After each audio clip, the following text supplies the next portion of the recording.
everybody. Hi.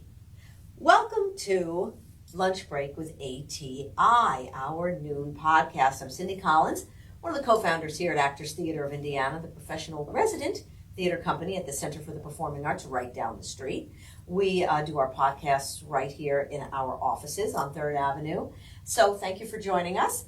Today, my guest is Julie Lynn Barber, and here she is. and Julie Lynn's going to be doing her cabaret at Feinstein's tomorrow night. And it is a tribute to the awesome, spectacular, one-of-a-kind Debbie Reynolds. And it's the official title is A Life in Music, correct? Yes. So say the official title. Debbie Reynolds, A Life in Music. Debbie Reynolds, A Life in Music at Feinstein's tomorrow night, 7:30.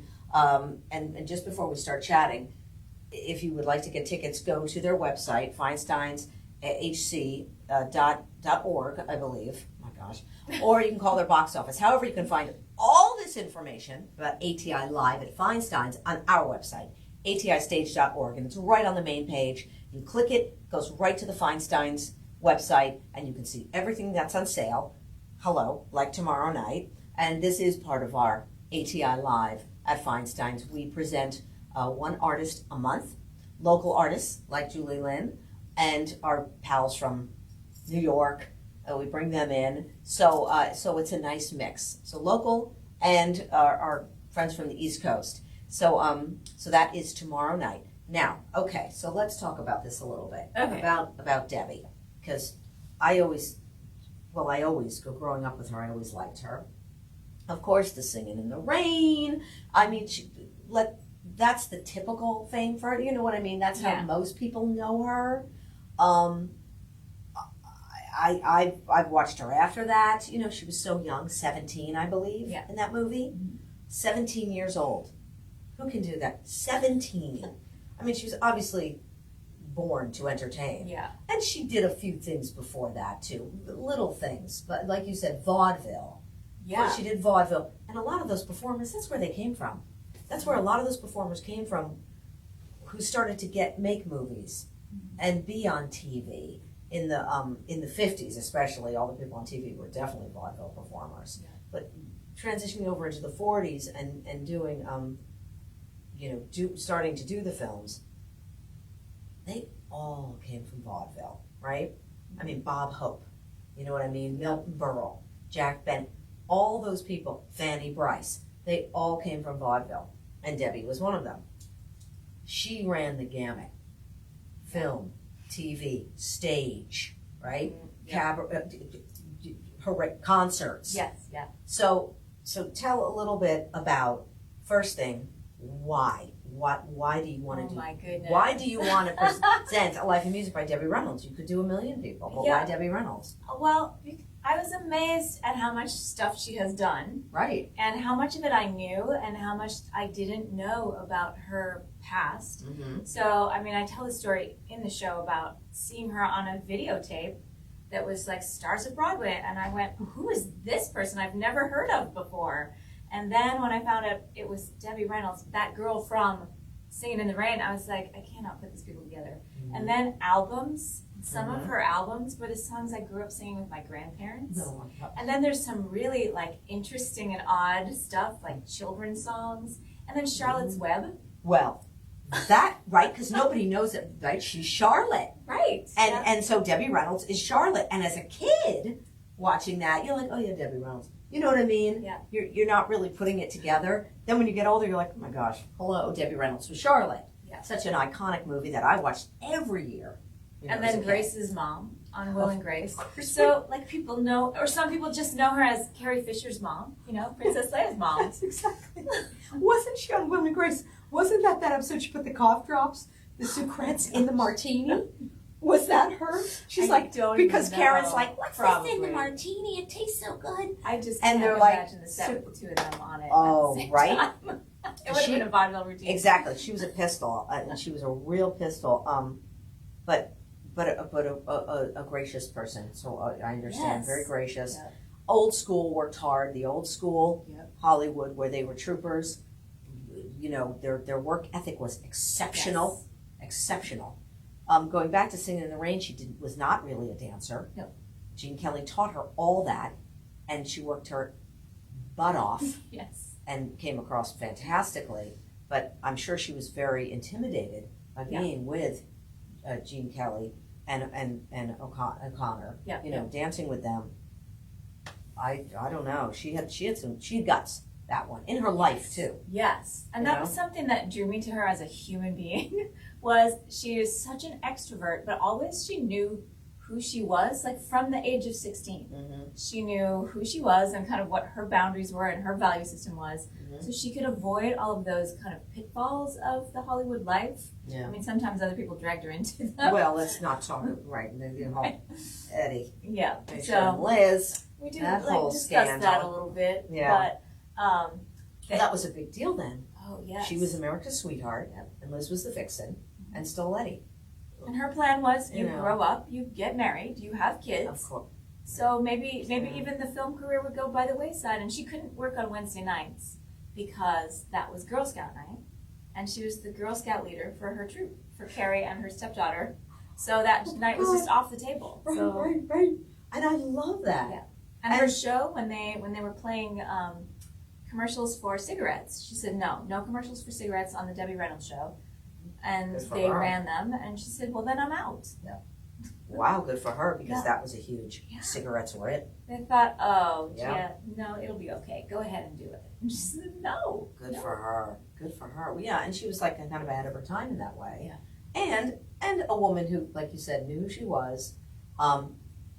Here's what I find interesting with certain women like this. Their career got it all together, right? Yeah. She married the worst men in the world. Okay, she just had the worst luck with men. Eddie Fisher, then Carl, the shoe Yes. guy, Yep. right? Gambled away her entire life. gambled savings. all of her money. He made shoes, right? Yep. And bad investments. Just. It yep. was a mess. So then she probably had to go back. She was like, I'm good. I'm probably, wasn't she? She was probably like, I'm going to retire. Right. No. Yep. All money gone. And so she had to go back to work. Yep. And work. And she never said a bad word about people is the other thing that just amazed me. And listening to her memoirs, because I listened to them on tape, Yeah. she noticed when she was learning lessons that would help her. Yeah. She'd say, oh, I figured that out. Mm-hmm. Like on the first set, she knew everybody's name. And she remembered that in the Wow. book. She's like, this woman in wardrobe who would do this for me. And so she was never kind of the starstruck from the beginning. That's It was very loving important. human beings and wanting to, instead of going, okay, whose fault is this? Going, oh, what do I need to do to move forward from here? Okay. Which, it's like if we could just, Well, that's a if I could pick up some of that energy. And so many of those songs, you know, pick yourself up and Right. hey, we got fun. Right, And like right. it's a bowl of cherries. Yeah, and yeah, it's right. like, okay, that sucked, but where can we go now? Yeah. Well, you know, that's very important when a person is like that and they know everyone's names and everyone appreciates that. A please and a thank you go a long way, you know, and that's tough, everybody on the set. Oh yeah. That's hard. And she just literally loved to get to know everyone Yeah, that she met. that's difficult, but like I said, that goes such a long way with those people, because then those people are always happy to do whatever you need. Yeah. Seriously, right? I mean, you're kind. Don't be mean to the costume designer, the wardrobe people. You know, they're dressing you. Yeah. You know, and to anyone. And so I agree. I think that is a huge one of her personality that is something to look up to. You know, and so she was hilarious. Yeah. Too. I mean, her sense of humor, because Carrie Fisher inherited that. Yeah. Very funny. And she would talk about all this stuff that happened to her. She's like, oh, Eddie and Carl. And she would talk about that, but bring humor to it. Obviously, it was a way for her to get past it, right? Yeah. But it made the stories, even though they were horrible, not so bad for us to listen to. You know what I mean? Because she made it funny. Mm-hmm. So good for her for, you know, telling those stories, but not making it like doom and destruction, like you said. That's I mean, I was like, how is this not a movie yet? I know. her life. Because the last husband was just a downright con artist who The like third had a one? girlfriend from the beginning, and Yeah. there was one night she thought he was going to throw her off the balcony, and he'd been moving everything into his name, and she's like, this has been the plan all along. He's going to knock me off, and there's these like 3 insurance policies, so she hid in her But closet. what do you think after Carl? Right. She would be No. like, wait a minute, Eternal optimist. ding, She ding, saw the ding. best in people. Hold on. After Carl stole all my money, Yeah. maybe I ought to be a little bit more careful. You know what I mean? Yeah. Well, and some of that dream. So her dream was to have her own space. So he just fed right into that, like good con artists do. Where he was like, "We'll buy this hotel." So they bought the hotel in Vegas, and then her son was making her showroom. So she had her little private club, and then her big showroom, and didn't know he was kind of actively working against it the whole time. And she was in there, scrubbing floors to get things ready before the opening night to make sure it would open on time, when he had made a bet with someone that they wouldn't open on time. So when she and her son made it happen, Todd, like right? starting an hour late, where she's, got a handheld on stage because there's something going on with it was the show must go on, and she said he left halfway through. And she said, where is he going? And then someone in the parking lot said, well, because he owes me $10,000 now. He said this would never open on time. And she made sure it did. And he took off. Yeah. And that was her eye-opening to go, Three times the charm. maybe this is not going to work out either. Right. Oh gosh. And you hate to see that about people like that, because you're like, come on, oh my gosh, you're so great. And it wasn't just like her persona that she was a nice person. She was. Yes. Judy Fitzgerald, my associate and my partner, worked with Debbie.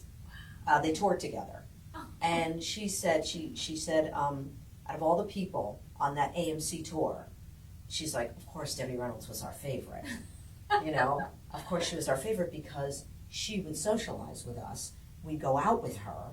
Yeah. She was always kind. She was always a part of the gang, and Judy's like, oh, she was definitely my favorite. Out of everybody we worked with on that tour and who we toured with around the country, she was just one of us. Yeah. Isn't that weird? Because how those people have that energy, right? And you're like, oh my gosh, oh my gosh, right? But then when you start talking to them, we're all just people. Yeah. Everybody's just whatever. But what in the show? What's the? You know what I mean? Now you sang. She was on Wish TV this morning. Okay, so you sang "Nothing Could Be Finer Than Be Carolina." Then she does this really cool little patter with it. Which I totally stole from Debbie Reynolds. Yeah. Well, you should Yeah. know. I would think some of the arrangements are totally hers. Yes. And then you said you did arrange some new things. Yes. So I've been blessed with Clifton Allen Davis, pianist, Okay. who we went to Ball State together. We had a couple of years crossover Chirp. in our grad study days. Okay. And I do believe I was choreographing at Taylor once when he was at the piano, but we've never done this kind of, one-on-one thing. Yeah. So he's also a church musician and a composer and an arranger. Well, that's nice. So Right, so right. I could come in and say, oh, well, Debbie does this great thing where she adds this little, and sometimes I would write it out and like print out music, and sometimes he would go, oh, let's figure out how to get from here to there. Oh, I love that. So I so it is a love real that. nice mix of me going, oh, I love her rendition of that song, Carolina, because she just starts pattering. It's And fantastic. oh, yes, It's fun, fantastic goofy because stuff. you hear the song, and the song's great, right? And you have your voice is this real kind of sultry feel to it, right? But then you whip into this patter into the song, and you're like, oh, this is really interesting and fantastic, right? I love that stuff. So I love that. But you're gonna just spam. You're just going to spam. She also did Irene, if anybody remembers Irene on Broadway, which that is a great show. And that was, I believe, in the 70s. Yes, and it was a revival. Yeah. And music from the teens and 20s. Yeah. Which, again, back to some of the vaudeville stuff, is stuff that I grew up singing it in the Reader's Digest books that were on everybody's piano in the 70s and 80s. Like that Nothing Could Be Finer. I could see the picture of that book. Oh my gosh. But things like Alice Blue Gown. Yes. Which is just this Oh my gosh. song that I sang at age 12, Yeah. maybe. in like Oh, that's an theater oldie. review. Yeah.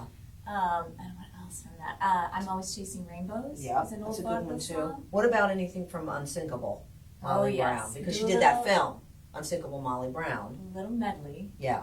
Well, because you kind of have Belly to. up to the bar. Belly up to the bar, boys. Better loosen Yeah. your belts. Just the parts I can do by myself. Yeah. And then I Ain't Down Yet. Right. That's a good one. Yeah. That's So a good one, those too. are kind of wrapped together in our Oh, good. homage Oh, you have to do. Unsinkable. You got to do stuff from that. She also did Annie Get Your Gun in a hope that it would be coming back to Broadway. She was doing it on the West Coast, and then it never happened. Oh, I didn't know that. So we've got a little tiny reprise of business. Good. No, that's good. Berlin is always good. Yeah. Yeah. Oh, that's excellent. All right. Thank you. It's great. Please go to our website, atistage.org. It's right on our main page, ATI Live at Feinstein's, and go see Julie Lynn Barber tomorrow night. It sounds like it's going to be a wonderful show. You're not only going to learn something about Debbie Reynolds that you didn't know, but and maybe you don't even know who Debbie. Usually everybody knows who Debbie Reynolds is. However, even if you didn't follow her, this sounds so interesting. So You it know, was so hard I to mean- pick just the few little stories that I have time to tell. Exactly, the person that their lifespan, spans so many genres, right? So, and her life, my gosh, her life.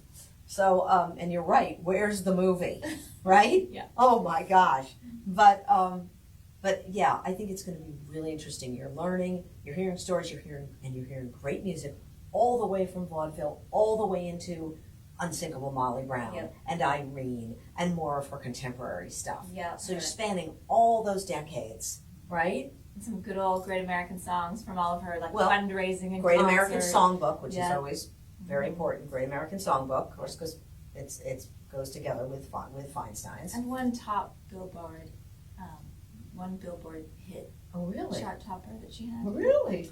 from her movie Tammy and the Bachelor, which may not be a movie people know. Tammy, of but course. Well, I know Yes. Tammy, of course, right? Don't leave Tammy out. Oh my Gotta keep gosh, Tammy that's in there. right. I forgot about that. See? Yep. So even if you know, you forget things and you're like, oh yeah, ding, ding, ding. All right, we got to wrap it up. So, Julie Lynn Barber, thank you so much.